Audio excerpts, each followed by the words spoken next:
আমাদের ইন্ডিয়াতে last year 2018 যখন কন্টেন্ট ড্রিভেন সিনেমাগুলো কাজ করছিল, লাইক আয়ুষ্মানের বাধাই হো, আন্ধাধুন বা তাপসির মুল্ক, বা তারও আগের বছর যখন বরেলি কি বরফি বা শুভ মঙ্গল সাবধান, এইসব সিনেমাগুলো হিট হয়েছিল, লোকে বলছিল যে অডিয়েন্স চেঞ্জ করছে, অডিয়েন্স ইভলভ করছে। বাট আজ আমি আপনাদেরকে একটা প্রশ্ন করতে চাই। অন্যদিন কি হয় কি আপনারা কোনো প্রশ্ন করেন, আমি নিজের মতো করে একটা এক্সপ্লেন করবার চেষ্টা করি। আজ আমি আপনাদেরকে একটা প্রশ্ন করতে চাই যে has really Indian audience has evolved? Really Indian audience has evolved? মানে এটা কি সত্যি কথা যে ইন্ডিয়ান অডিয়েন্স পাল্টেছে? কারণ আমি যখন ভাবি বসে যে সোনচিড়িয়ার মতো একটা সিনেমা, যেটা অসাধারণ একটা ডিরেকশন, অসাধারণ একটা রাইটিং, অসাধারণ কিছু পারফরমেন্স তার মধ্যে রয়েছে, সেই সিনেমাটা কিন্তু ব্যবসা করে না, সেই সিনেমাটা কিন্তু ডিজাস্টার হয়ে গেছে। অন্যদিকে লুকাচুপির মতো সিনেমা, লুকাচুপি আমার ঠিকঠাক লেগেছে, খারাপ লাগেনি খুব একটা, ভালোই লেগেছে। কিন্তু সে এত ভালো বিজনেস করছে, সে ডেফিনেটলি ভালো বিজনেস করুক, টোটাল ধামালো ভালো বিজনেস করুক, 100 কোটি টাকার উপরে বিজনেস করেছে। কিন্তু আমি তো চাইবো যে সোনচিড়িয়াও অতটা ভালো বিজনেস না করলেও অ্যাটলিস্ট 40-50 কোটি টাকা তো কামা, সেটা সে কামাতে পারছে না। তার মানে আমাদের অডিয়েন্সের এখনো এই যে ট্রুথ বা রিয়ালিটি রিলেটেড সিনেমা, এটা অ্যাকসেপ্ট করবার ক্ষমতা কি আদৌ হয়েছে? মানে এটাই আমার জানার বিষয়। রমন রাঘব 2.0 অসাধারণ একটা সিনেমা, কান ফিল্ম ফেস্টিভ্যালে দেখানো হলো, বিভিন্ন অন্য ইন্টারন্যাশনাল ফিল্ম ফেস্টিভ্যালে দেখানো হলো। নওয়াজুদ্দিন সিদ্দিকী স্পেশালি নিজের পারফরমেন্সের জন্য অ্যাপ্রিসিয়েশন পেলেন। কিন্তু কটা লোক হলে গিয়ে দেখেছে? মানে ডিজাস্টারাস পারফরমেন্স ছিল হলে বা বক্স অফিসে। তাহলে কি আমরা এটা মানতে পারি যে ইন্ডিয়ান অডিয়েন্স ইভলভ করেছে? ভিকি কৌশলের আমি একটা এক্সাম্পল নিচ্ছি। ভিকি কৌশলকে আজকে ভিকি কৌশলের জন্য লোকে পাগল হয়ে যাচ্ছে। ভিকি কৌশলের ছবি মেয়েরা ইনস্টাগ্রামে শেয়ার করছে, পাগল হয়ে যাচ্ছে। আমি আমার অফিসে একজন কলিগ আছে, আমি নাম নিতে পারবো না, she is a die hard fan of Vicky Kaushal. এখন সবাই ভিকি কৌশলের ছবি দেখছে, দাড়ি, বিয়ার্ডেড লুক। কিন্তু এই ভিকি কৌশল যখন 2015-এ মাসান করছিল, ওয়্যার আর দ্য পিপল? যখন সে রমন রাঘব 2.0 মতো সিনেমা করছিল, জুবানের মতো সিনেমা করছিল, তখন লোকেরা কোথায় ছিল? যেই রাজি এলো, রাজিটা হিট হলো, লোকে ভিকি কৌশলকে দেখলো। সেখানে কিন্তু ভিকি কৌশলের পারফরমেন্স আমার খুব একটা ভালো লাগেনি। সঞ্জু এলো, ম্যাক্সিমাম লোকে ছিল। আচ্ছা, সঞ্জুতে আপনি আমাকে একটু সত্যি কথা বলুন তো, সঞ্জুতে ভিকি কৌশল অ্যাক্টিং ভালো করেছে, আমি মানছি, কিন্তু ওই রোলটাকে কি অ্যাপ্রিসিয়েট করবার মতো রোল? যে একটা এরকম ডায়লগ দেয়, তো ঘি ছায় তো গাপা গাপছে, এই ডায়লগটা তো আমার মানে চূড়ান্ত লেভেলের নোংরা একটা ডায়লগ লেগেছে। ঠিক আছে, মানে এরকম একটা পেট্রিয়ার্কাল ডায়লগ দিয়েছে, এত পপুলার হয়ে গেল। উড়ির মতো সিনেমা, উড়ি ডেফিনেটলি ভালো সিনেমা, কিন্তু একটু এজেন্ডা বেসড ছিল। এটা আমি তখন আমার ট্রেলার রিভিউতেও বলেছি বা পরে ফিল্ম রিভিউতেও বলেছি।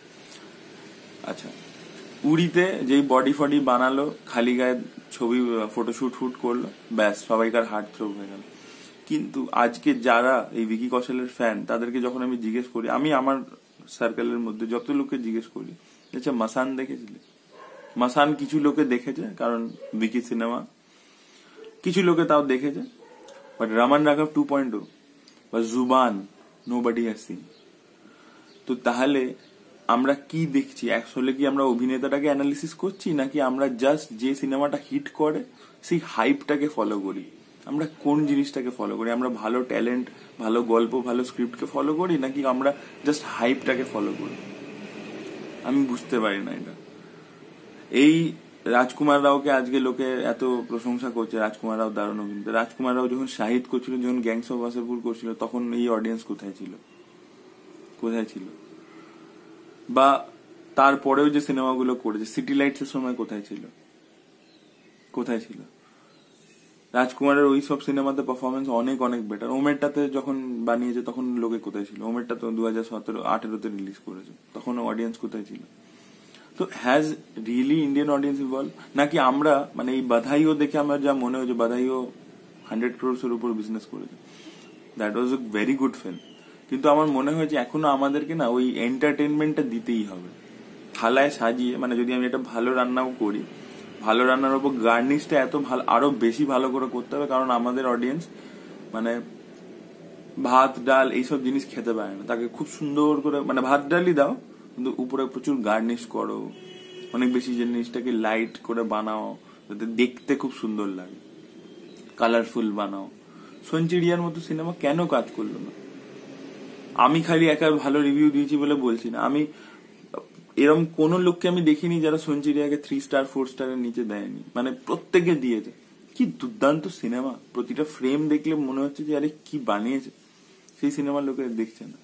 আমি আজও বলছি যদি উড়তা পাঞ্জাব ওই সেন্সরের প্রবলেমে ফেসে যদি হাইপটা না হতো তাহলে লোকে উড়তা পাঞ্জাবও দেখতো না, কারণ লোকের ওই ধৈর্যই নেই। আর আমার এই জিনিসটা মনে হয়েছে, আমি একটা কথা বারবার বলি যে films are very secular, cinema halls are very secular place, সব ধরনের লোক সব ধরনের লোকেরা যায় একসাথে বসে দেখে, এনজয় করে। কিন্তু এই যে মুভি গোয়িং এক্সপিরিয়েন্সটা ইন্ডিয়াতে যেহেতু গ্রুপে, হ্যাঁ 4টে বন্ধু মিলে গেলাম, গার্লফ্রেন্ড বয়ফ্রেন্ড গেলাম, ফ্যামিলির সাথে গেলাম, এই যে গ্রুপে গিয়ে ফিল্মটা দেখার যে অভ্যেস, এটাতে একটা নেগেটিভ বিশাল বড় ডিসঅ্যাডভান্টেজ হচ্ছে যে আপনি যখন একা কোনো সিনেমা দেখেন, হ্যাঁ আপনি সিনেমাটা থেকে অ্যাবজর্ভ করেন, because you are all alone, you are absorbing the characters, you are following the characters, you are following the story, everything.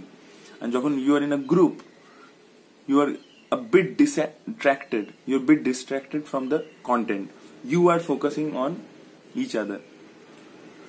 আমি এটা খুব ভালো করে লক্ষ্য করেছি, আমি যখন একসাথে অনেকজনের সাথে সিনেমা দেখতে গেছি, I couldn't enjoy the film as much as when I was watching it alone.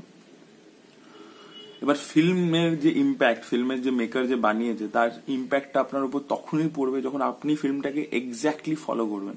আপনি একটা ফোন নিয়ে ঘাটাঘাটি করতে করতে কখনোই সিনেমা দেখলে তার ডিপার ইম্প্যাক্টটা আপনার উপর পড়বে না। এই যে লোকে বলে ওয়ার্ল্ড সিনেমার এত ইম্প্যাক্ট পড়ে, মানে লোকের থিঙ্কিং পাল্টে দেয়। অনুরাগ কাশ্যপরা বাইসাইকেল থিভস বা ওরাও ইন্টারন্যাশনাল সিনেমা দেখে এত ইন্সপায়ার্ড হয়ে গেছিল যে বলছিল আমি ফিল্ম মেকার হবো, বা সত্যজিৎ রায়, দে আর দ্য এক্সাম্পল। কেন?